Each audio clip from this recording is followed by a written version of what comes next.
malam hari ini kita ketemu untuk membahas satu materi di episode 91 yaitu social network. Ya, baik kita mulai kalau gitu. Siap ya. Mana materinya? Sudah siap teman-teman semua? Anda pasti familiar dengan media sosial yang berikut ini.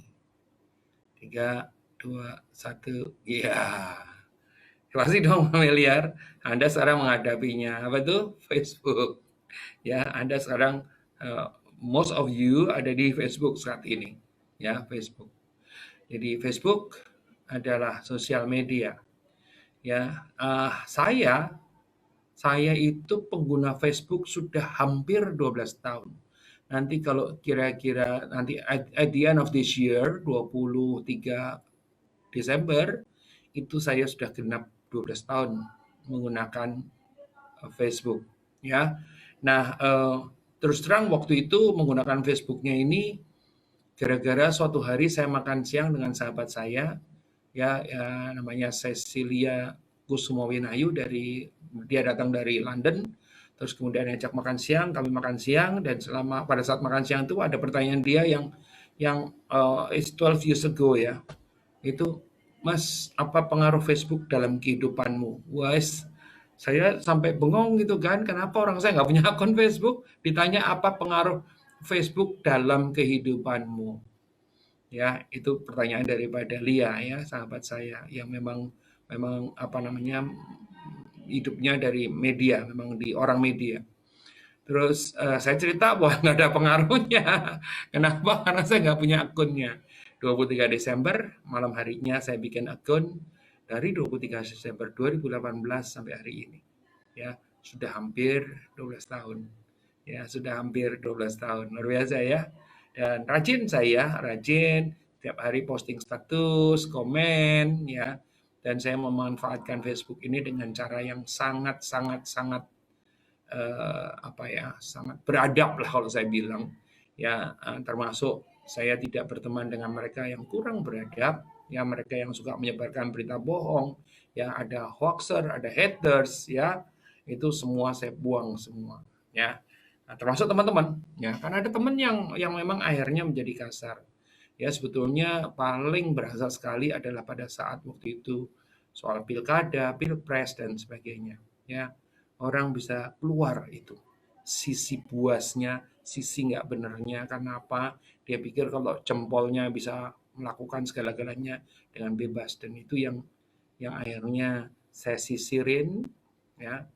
Nah, karena disisirin, jadi saya punya itu kan kalau Facebook maksimum 5.000 biarpun ada yang bisa nge-follow gitu ya. Punya saya tuh 5.000 terus. Ya, kenapa? Yang tidak aktif, yang haters, hoaxers, yang kalau posting nggak jelas apa, itu saya mulai unfriend gitu kan. Selain itu 5.000, jadi saya juga punya fanpage. Fanpage saya itu dulu sempat 51.000 fanpage-nya. Hanya saja karena belakangan agak sedikit kurang terurus, terakhir saya cek 46.000 lebih. Ya, jadi turun hampir 5.000. Banyak loh. Ya, nanti saya rapihin lagi deh. Ya, karena apa? Karena memang kesibukan ya, jadi nggak ngurusin fanpage-nya. Nah, saya punya akun banyak nggak? Saya punya beberapa akun ya. Kalau Anda tahu, akun saya pertama kali yang paling kuno itu adalah Handoko Wijnyowargo. Ya, ini gambarnya seperti ini. Pernah dipalsu nggak? Pernah. Ada nggak palsunya? Ada. Ya. Oke, ini Handoko Wijnyowargo is my akun saya yang pertama. Ya. Terus kemudian akun kedua, ya beda cuman mungkin sekitar setahun, adalah Handoko Maestro. Ya. Nah, apa bedanya antara Handoko Wijnyowargo dengan Handoko Maestro? Kalau Handoko Wijnyowargo ini lebih saya pribadi.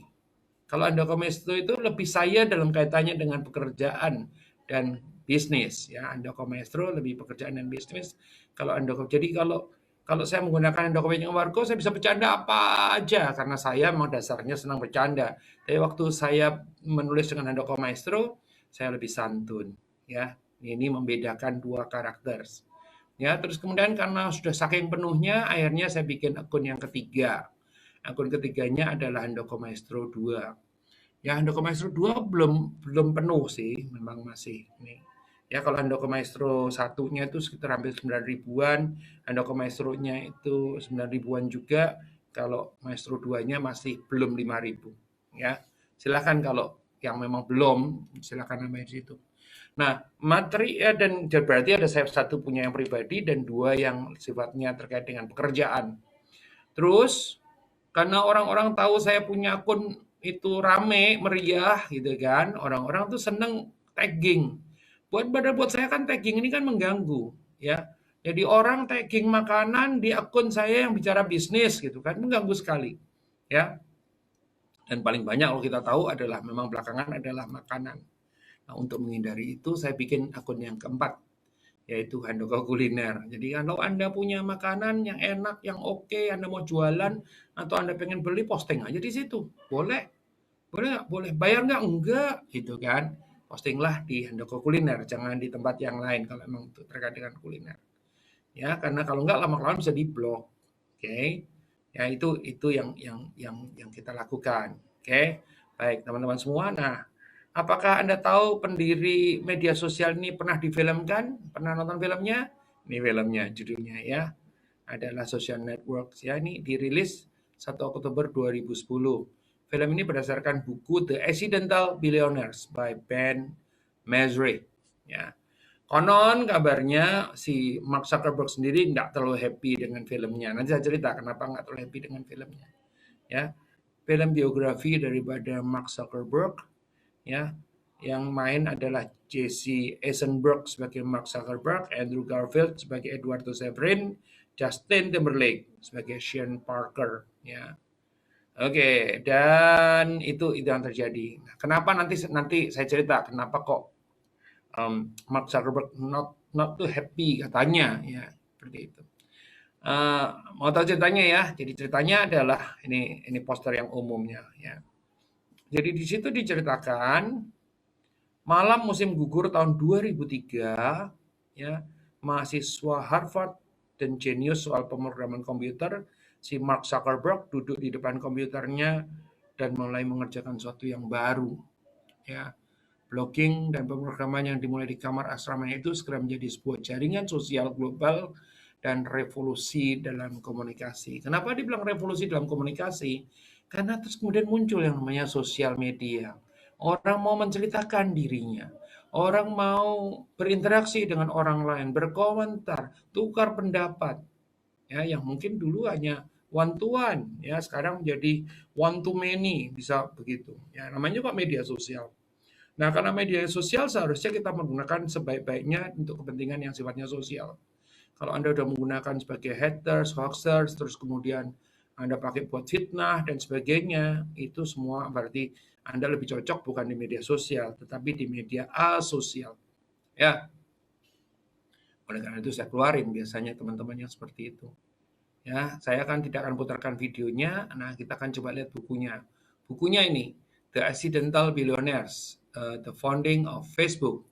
A Tale, cerita tentang sex, money, genius, and betrayal.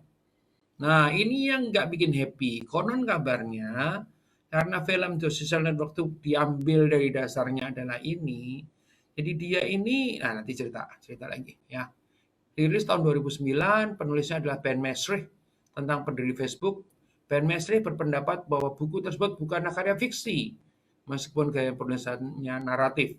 Ya, nah beberapa sumbernya adalah percakapan dengan salah satu pendiri Facebook yang namanya Eduardo Severin. Ya, kalau lihat dari analisanya, ini eh, yang namanya Mark Zuckerberg ini ya bisa berkhianat, curang, terus kemudian itu ada di situ. Kenapa? Nah, kenapa? Jadi begini ceritanya. Dan di situ diceritakan ya, dan masuk akal kalau si Ben ini apa namanya? Karena dia itu bicara dengan Severin. Nah, Severin ini termasuk yang dianggap dipinggirkan oleh si Mark Zuckerberg ya. Sehingga dia mungkin juga dan dia sempat berperkara juga menuntut dan sebagainya. Nah, tentu saja kita jadi tahu film Social Network tuh sisinya adalah sisi Severin. yang berkonflik dengan si Mark Zuckerberg, ya. Jadi itu kalau itu kelihatan, ya. Jadi kalau buku ini adalah narasumbernya adalah Severin, berarti Ben Mesrich ini most probably, saya nggak boleh bilang benar, itu adalah dia berpihak kepada si Severin dan memusuhi yang namanya si Mark Zuckerberg. Nah, kalau kita lihat di balik layarnya, ya ini adalah si siapa namanya Mark Zuckerberg, ya namanya itu adalah Mark Elliot Zuckerberg, ya lahirnya 14 Mei 1984, masih muda, ya 36 tahun, toh ya seorang pemrogram komputer, pengusaha internet dan seorang filantropis. Ya, Facebook diluncurkan di kamar asramanya pada tanggal 4 Februari 2004 dengan teman-temannya kuliahnya ada Eduardo Severin, Andrew McCallum, Dustin Moskovitz, dan Chris Hughes. Nah, teman-teman semua, filantropis itu apa? Kita akan coba lihat ya. Filantropis adalah tindakan seorang yang mencintai sesama manusia serta nilai kemanusiaan sehingga menyumbangkan waktu, uang, dan tenaganya untuk menolong orang lain. Biasanya filantropi ini orang kaya raya yang sering menyumbangkan untuk kaum miskin.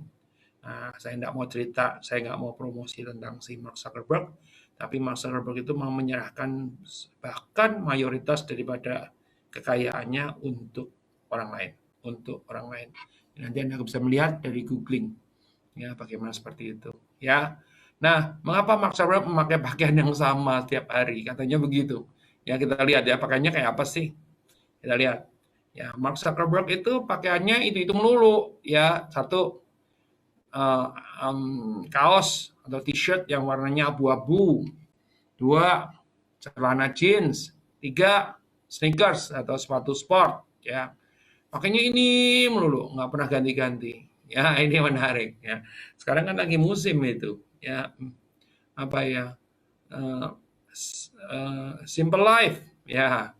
Jadi pokoknya punyanya celana jeans, kaos beberapa, celana jeans cuma 2 misalnya. 1 dicuci, 1 dipakai, dan seterusnya. Ya, alasannya kenapa? Efisien dan praktis, kata si Mark Zuckerberg. Terus kemudian apalagi tidak menyanyiakan waktu untuk milih pakaian. Saya kalau milih pakaian juga cepat. Oke, fokus pada keputusan lain yang lebih penting, yaitu melayani kepentingan manusia lain di komunitas Facebook-nya. Ya, itu kata sini alasannya nih. Nah, ini hasil riset nih, menurut The New Yorkers, Zuckerberg itu buta warna, merah, hijau. Yang berarti bahwa yang warna yang paling bisa dia lihat adalah biru. Itu juga warna yang merupakan mendominasi daripada situs web dan aplikasi seluler Facebook. Biru adalah warna terkaya bagi saya, katanya kepada majalah The New Yorker. Ya, oleh karena itu logo daripada Facebook kan juga biru. Ya, biru. Oke, nah itu yang terlihat. Nah, Mark Zuckerberg ini menikah dengan Priscilla Chan, seorang wanita Asia, ya, yang merupakan campuran Tionghoa dengan Vietnam, imigran yang sudah berkebangsaan Amerika Serikat. Yang menarik adalah apa? Kan ada aja orang-orang yang kepo gitu ini si Priscilla Chan, ya. Ada orang-orang yang kepo, ada orang-orang yang nyinyir, ada orang-orang yang nyebelin. Dan di antara orang kepo, nyinyir, nyebelin itu, ya pasti ada yang komentar, kan gitu ya. Ya, salah satunya komentar yang kalau menurut saya sangat tidak pantas, ya. Tetapi menurut mereka ya nggak apa-apa gitu ya. Dan soal kepantasan ini kan soal standar ya, standar budaya sebetulnya. Ya, adalah mempertanyakan. Istrinya kerap dibilang tidak cantik. Ya, berikut jawaban Mark Zuckerberg. Ya, nah, teman-teman semua kita melihat lagi ya. Well, kalau orang bule itu punya kalimat bijak yang mengatakan beauty is in the eye of beholder. Ya, namanya kecantikan itu di matanya yang melihat, ya, bukan di matanya yang orang lain gitu ya. Bahwa cantik atau tidak cantik itu tergantung daripada yang melihat juga gitu kan. Nah, menurut Mark Zuckerberg ya pasti Priscilla Chan ini cantik, ya. orang-orang nyinyir, orang-orang yang nyebelin dan tidak sopan bilang bahwa istrinya tidak cantik. Kenapa? Mestinya kalau kaya seperti Mark Zuckerberg bisa dapat apa aja. Nah, ini kan hasil risetnya ini cukup panjang ya tentang bagaimana Mark Zuckerberg ini berkomentar terhadap kritik bahwa istrinya tidak cantik. Ya, kalau menurut saya sih sangat tidak pantas. Ya, bukan istri Anda, makhluk hidup yang berbudaya kok ngatain orang lain jelek kan gitu ya. Terus kita coba lihat ya, berikut jawaban panjang dari Mark. Ya, ini jadi cantik atau tidak cantik itu katanya. Jadi menurut Mark Zuckerberg, saya itu mah biasa ketemu sama orang cantik gitu kan. Tapi di dalam setiap kecantikan itu ada kelemahan juga, sama di antara yang tidak cantik ada kelemahan juga. Ya. Nah, ini jawabannya tuh panjang. Saya tentu aja tidak akan membahas ini ya. Kenapa? Karena tapi yang penting dari sini adalah bahwa uh, Mark Zuckerberg itu mencintai istrinya seperti apa adanya, ya. Karena sebetulnya istrinya tuh memiliki sisi-sisi kecantikan yang lain di luar kecantikan yang sifatnya fisik yang mungkin suka dijadiin standar oleh orang untuk bilang cantik atau tidak cantik, ya. Panjang nih ceritanya nih. Ya, yang saya sukai dari Priscilla Chan istri saya adalah apa? Ya, ya, nah apalagi nah, ini memang kalau lihat Priscilla Chan ini selalu senyum gitu kan. Apakah semua orang bisa selalu senyum? Selalu senyum? Enggak tentu juga. Katanya kalau wanita paling cantik adalah kalau dilihat pagi hari sekali, pada pagi hari dia pada saat dia bangun tidur gitu ya. Katanya bangun tidur tuh paling tidak cantik. Ya itulah yang terjadi. Oke, ini cerita-cerita tentang si Priscilla Chan tadi. Ya, panjang banget pokoknya penjelasan dia terkait dengan apa namanya orang-orang yang mengatakan eh, yang kalau kita lihat dari kutipannya ini dari Tribun News ya dikatakan bahwa istri kerap disebut tidak cantik ini jawaban mencengangkan dari pendiri Facebook. Jadi jawabannya itu mencengangkan. Kenapa? Karena dibelain betul-betul. Ya. Dan menurut saya yang salah bukan yang jawab, yang salah adalah yang nanya. Ya, nggak probers. Ya. Nah, Pak Pak Zuckerberg ini nggak cuma punya Facebook. Ya. Ya tentu saja nomor satu dia punya Facebook. Ya, kenapa? Karena dia start dengan Facebook, Facebooknya tuh amat amat amat amat sangat sukses sekali gitu kan secara bisnis. Nah, oleh karena itu dia kemudian memiliki sejumlah perusahaan lain. Katanya, sebentar ya. Oke, apalagi. Nah, ini ya, kalau tadi ada Facebook, kita sekarang juga sebagian ada Instagram. Jadi setelah keberhasilan daripada Facebook, Instagram ini diakuisisi di tahun 2012 ya dengan biaya mencapai jumlah yang tidak murah yaitu 1 miliar US dollar. Ya ini Instagram. Jadi Anda kebayang sekarang kalau Anda melihat antara Instagram dan Facebook ini bisa saling bertukar. Jadi kalau Anda Instagram Anda bisa kontakkan dengan Facebook, Facebook bisa kontakkan dengan Instagram. Coba deh lihat fitur yang terakhirnya. Ya, mesti Anda setujuin dulu bahwa Anda mau melakukan itu. Nah nanti bisa apa namanya apa ya cross application atau apa saya lupa pokoknya cross jadi Facebook sama Instagram itu bisa cross.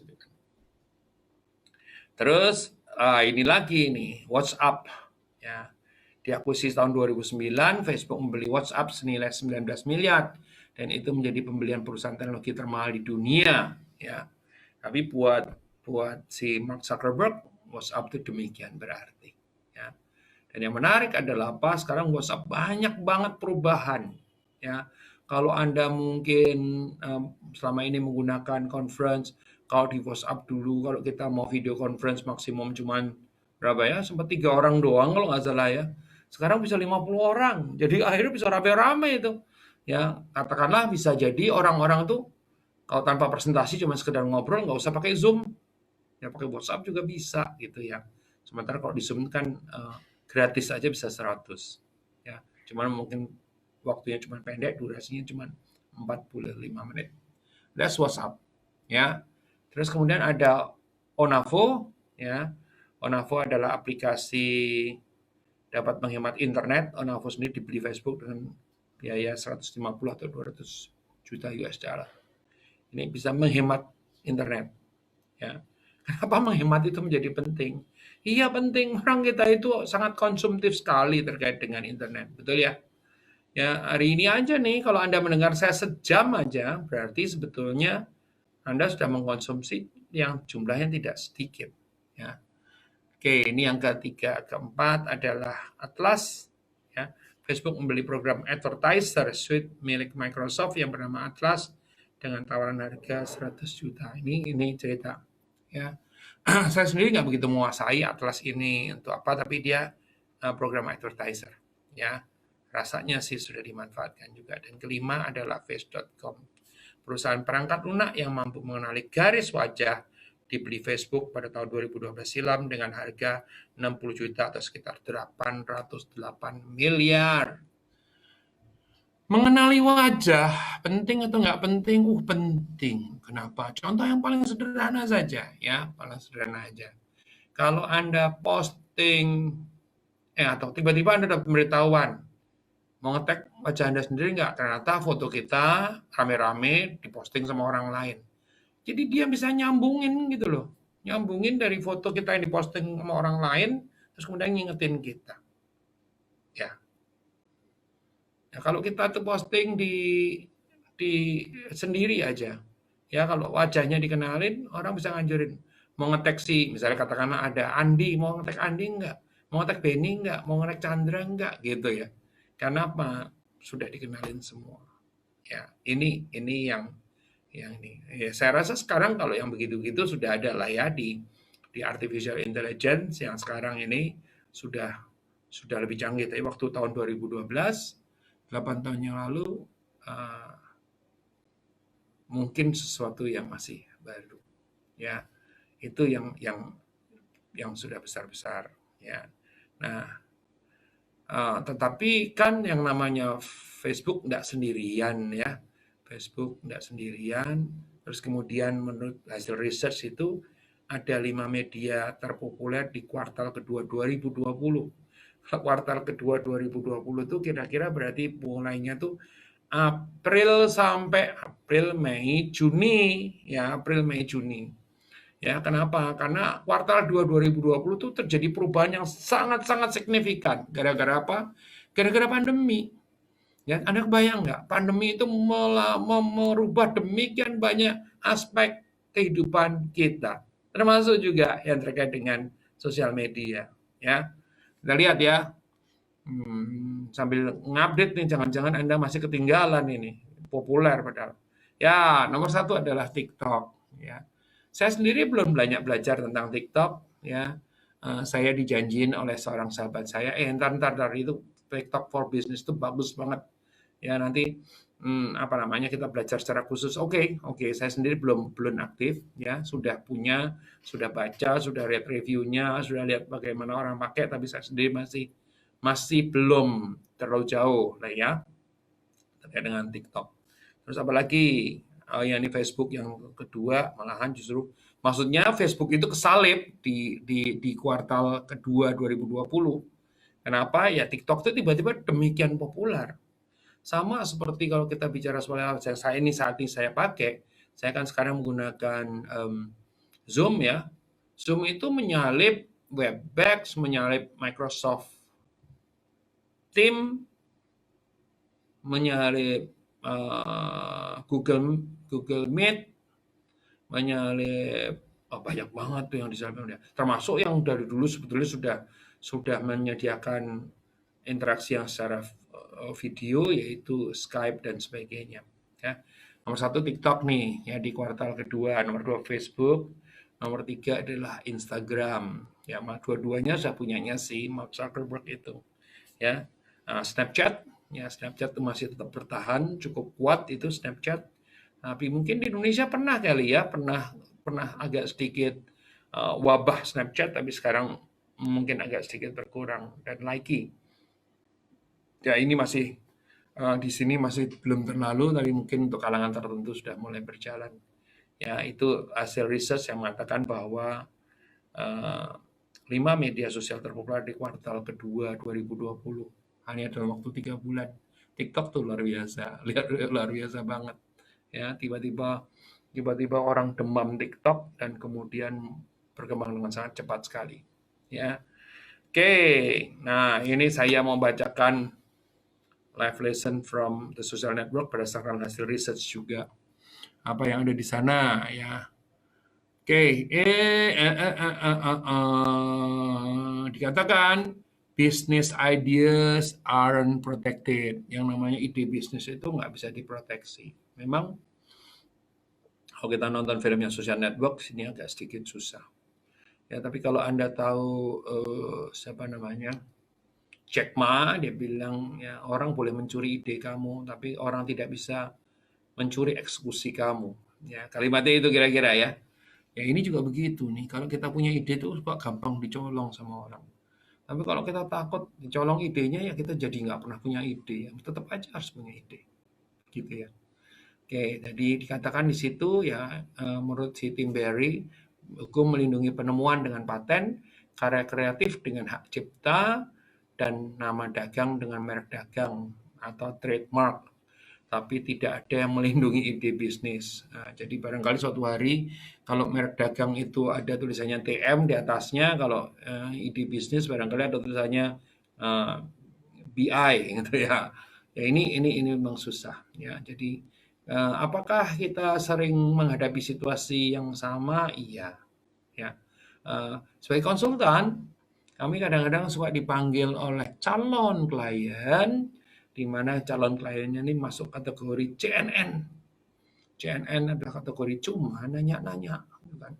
Dia berusaha ngeduk, berusaha ngeduk, berusaha ngeduk, berusaha ngeduk. Kalau idenya udah dikasih, bikin sendiri dia. Yang paling susah adalah dapat idenya. Ya, tapi kan kita jadi lama-kelamaan kan mulai ngafalin ya klien yang mana yang sedang begitu ya. Betul? Jadi mesti hati-hati ya. Apakah saya pernah tertipu? Pernah. Ya, kita punya bisnis yang programnya sudah disiapin, presentasinya dilakuin. Ya, dengan tanpa etika sama sekali, orang tadi mengatakan bahwa kayaknya enggak deh ini, kita mau kerjain sendiri. Mau kerjain sendiri tapi presentasinya udah selesai. Ya, padahal dari awal kita bilang, are you sure that kami adalah yang akan jadi mitra, masa saya minta tanda tangan, kan susah jadinya. Ya, padahal idenya sana. Ya, mereka bilang bahwa itu ide, ya, tapi eksekusi. Ya, suatu hari saya bicara untuk satu perusahaan juga yang dia mengalami kesulitan, kami bantu. Terus kemudian, ya memang kadang-kadang tuh ya kalau kalau kita itu kan nggak boleh curigaan terus semua orang gitu ya. Saya sempat terucap bahwa ini diginiin tuh seru mestinya. Apa yang dilakukan, kami tidak jadi ditunjuk, apa yang kami katakan tadi dieksekusi. Nah, problem daripada perusahaan tadi adalah apa? Dia mengeksekusi hanya permukaannya saja. Ide dasarnya dieksekusi. Tapi eksekusinya itu tidak secara rinci dan benar. Sehingga akhirnya gagal. Akhirnya gagal. Ya, saya tahulah orang-orangnya malu juga ketemu sama saya karena mencuri idenya. Jadi saya yakin habis meeting mereka langsung bikin, oh digini-gini, digini. Ya mereka pikir bahwa ide itu gampang, eksekusi itu gampang. Saya pengikut Jack Ma juga nih. Nah, orang bisa mencuri ide kamu, tapi nggak bisa. Itu bukan Jack Ma yang ngomong, yang ngomong siapa? Salah, bukan Jack Ma. Yang ngomong adalah Pak Menteri Pendidikan kita, ya si Makarim, betul? Ya bukan Jack Ma. Oke, nanti cek lagi ya, cek lagi. Tadi tiba-tiba saya ingat soalnya. Nah, terus kita lihat think long term. Jadi kalau kita nonton filmnya, kita juga tahu bagaimana Zuckerberg ini tegas dengan keputusannya bahwa Facebook tidak akan menghasilkan uang dari iklan. Facebook keren justru karena tidak ada iklan. Ya, menghasilkan uang bukanlah prioritasnya pada tahap awal Facebook, tapi menghasilkan produk yang hebat. Itu yang terjadi. Ya, tapi untuk itu kan awal-awalnya tuh kita bingung kan. Awalnya saya mungkin yang ada di ingatan saya itu ya. Waktu Yahoo bikin Yahoo Mail gratis, itu juga saya bertanya-tanya ini dapat duit dari mana, gitu ya. Tapi waktu yang ikut Yahoo Mail udah banyak, saya baru tahu, ternyata Bisa dapat duit dari sini, bisa dapat dari itu. Sekarang Facebook juga bisa dapat duit banyak. Ada iklannya nggak? Ada. Kalau iklan yang soalnya sponsor kan itu iklan itu. Ya. Terus kemudian ada banyak sekali lagi yang bisa didapatkan Facebook duitnya. Ya kalau Anda mau menjadi sponsor atau mengiklankan diri dapat duit, Anda harus bayar juga. Kelihatannya sedikit sih, 200-300 ribu gitu kan. 300 ribu kalau kali ratusan juta gimana coba? Banyak banget. Ya. 3, have a signed agreement. Jadi ini yang tadi nyambung cerita yang tadi soal Severin tadi ya. Severin tampaknya menjadi satu-satunya teman Zuckerberg, tapi dia tidak dihargai dan diperlakukan buruk. Ini kalau menurut dari fungsi dari cerita di mana bukunya tadi ya, karena memang yang diinterview oleh pengarangnya adalah si Severin. Sementara Severin ini yang seakan-akan disingkirkan. Sahamnya berkurang. Perjanjian secara legal dibutuhkan untuk berjaga-jaga jika hubungan pertemanan ini memburuk. Ya, ini pendirinya nih, Edward Severin, Dustin Moskovich, Mark Zuckerberg, dan Chris Hughes. 4. Nah, ini keluar tokoh lain ini. Leave school if you must. Saya termasuk yang mungkin tidak terlalu sepaham meskipun saya presentasikan adalah ya, tapi waktu saya baca-baca lagi if you must itu adalah kata kuncinya, bukan leave school-nya ya. Jadi lihat Steve Jobs, Bill Gates, dan Mark Zuckerberg, mereka putus sekolah dan tidak pernah kembali. Terkadang ada hal lebih penting daripada paper chase atau mengejar sekedar ijazah. Waktu dan peluang sangat penting khususnya bagi seorang pengusaha. Betul, sampai situ saya setuju. Ya, jadi kadang-kadang itu, kalau saya terusin sekolah, kesempatan ini hilang gitu ya. Maka kesempatannya diambil. Karena kesempatan tuh katanya nggak datang lebih dari sekali gitu kan. Tetapi ini nggak boleh dibalik. Saya nggak usah sekolah, nggak bisa begitu. Anda nggak sekolah, Anda nggak dapat kesempatannya, Anda nggak dapat apa-apa. Ini Anda sekolah ya. Atau kalau kita melihat si Mark Zuckerberg ini kan dapat idenya kan di asrama bersama dengan teman-temannya. Kalau dia nggak pernah kuliah, apa ya dia pernah ketemu teman-temannya? Apakah dia pernah di asrama? Apakah terjadi Facebook seperti sekarang? Ini kan menjadi pertanyaan, betul? Jadi betul, ada contoh orang-orang yang tidak sekolah, tapi terus kemudian mengejar cita-citanya dan kemudian sukses, tapi bukan berarti kalau mau sukses harus tidak sekolah. Ya, logika yang tidak sama. Ya, logika yang tidak sama. Begitu, teman-teman semua. Oke, lanjut. Habis deh. Nah, sementara mungkin itu, teman-teman semua. Teman-teman semua, itulah yang terjadi hari ini.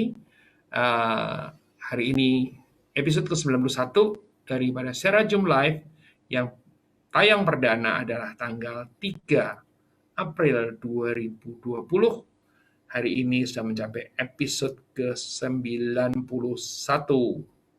Ya, episode yang ke-91. Ya, kalau nanti hari Senin berarti sudah episode 92, berarti sudah genap Mei, Juni, Juli, Agustus, September, Oktober, November, 7 bulan.